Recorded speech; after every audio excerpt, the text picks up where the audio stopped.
his form throughout this 2021 campaign. And although it took him until the third race of the weekend at the third round of this 2021 season to take his first victory, he's had a fair number since then. And to be perfectly honest, the momentum has been with him. There's no argument. He's been the rider to beat, and certainly he's had his bad luck, and that's what's kept the championship a little bit closer than it's been. At the moment, number 45, Scott Renning, currently sits in at 7th position. And this man, Axel Bassani, who's top independent in free practice, got Jonathan Ray and Alex Lowe still in their pit boxes. Garrett Gurley are concerned. Is one of the things of interest over the course of this final round, because you've got Garrett Gurley on 213 points, Axel Bassani on 199, and the momentum, frankly, has been with Bassani as he covers. It has been a case of the Kawasaki's and the Ducatis having a little bit of an advantage, but that can all change now in the final 10 minutes of the session. Yeah, so it's not sort of a Ducati problem in that last sector, it's more about Toprak and the way he works. Well, I think that's why we saw some longer stints at the start of the session, riders going out doing 8 or 9 laps, and hopefully for him it is a case of being back on form and back to closer to full fitness and making some changes to the bikes and then going out for these final 12 minutes. And you'd expect to see everyone stay out all the way through until the end of the session now.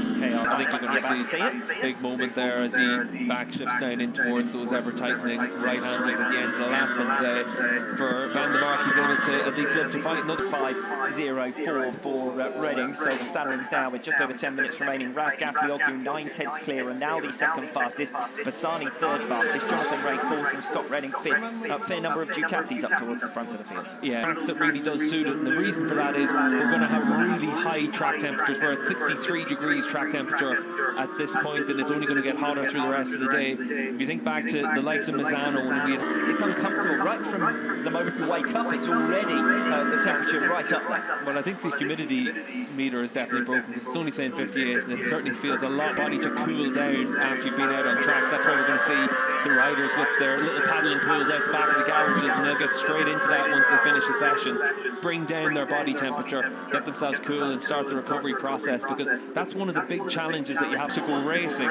but then you have to almost calm yourself down and then do it all again, and it's a big challenge for all the riders, particularly in conditions like this. It's proper Suzuka style with the paddling pools. I think it was one of the most startling things I saw in my first season in endurance, was everyone jumping straight into the paddling pool as quickly as possible. Gives it almost a holiday atmosphere alongside the serious business of racing, so we might see a little bit of that over the course of this weekend. Looks as though Toprak's preparing. It also mean that it's going to be physical exertion over the course of the weekend. It's a busy schedule in WorldSBK. Yeah, really busy schedule, and it's a busy track around here as well. You can see that there's those fast sections at the start of the lap. That's physical to try and manhandle the bike across the track and get yourself into the right positions. You're not got too much stretch of the imagination when he went to Argentina last time out and was struggling for race fitness as much as anything, having been off the bike clearly through that injury.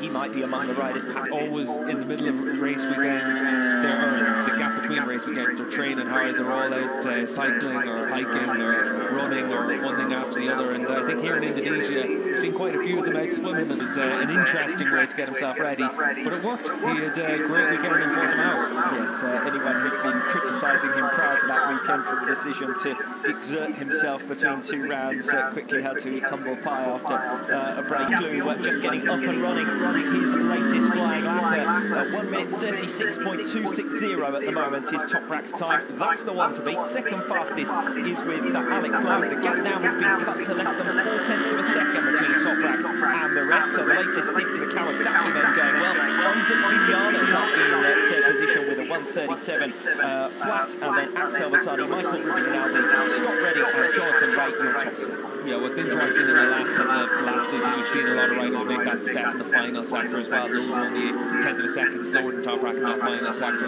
Isaac Vignal is very impressive in his lap as well to move within a second of Toprak. But as you can see, makes his way onto the circuit just to check that the machine is in working order with only 20 seconds remaining until the checkered flag falls. But from Lowe's all the way down to Leon Haslam and Chaz Davies in 12th and 13th positions, just a second covering all of those riders. Yeah, it is close in that second group, and what's going to be really interesting to see is what kind of progress everyone can make between free practice 1 and free practice 2. Second fastest, then it's Garrett Gerloff, Redding Vinales, Alvaro Bautista just recovering 6th place as he crosses the line, 1:37 flat for Bautista, so a couple of promising laps at the end of the session from the former world number 2. Axel Bassani, 7th fastest, Michael van der Mark, Michael Ruben Rinaldi and Andrea Locatelli rounding out your top 10.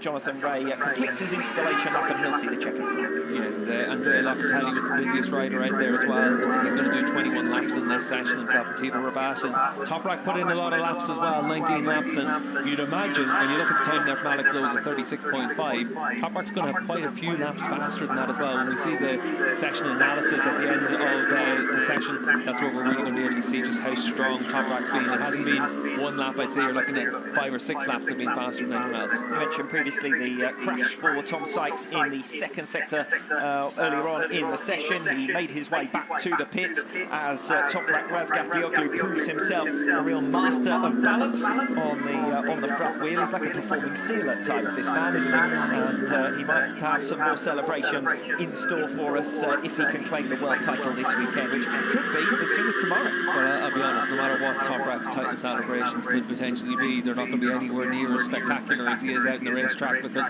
we saw right from the start of this session how hard he was willing to push. We saw in his outlap he was making moves on riders around him, and he's just brought the confidence that comes from the success he's had all the way through the season.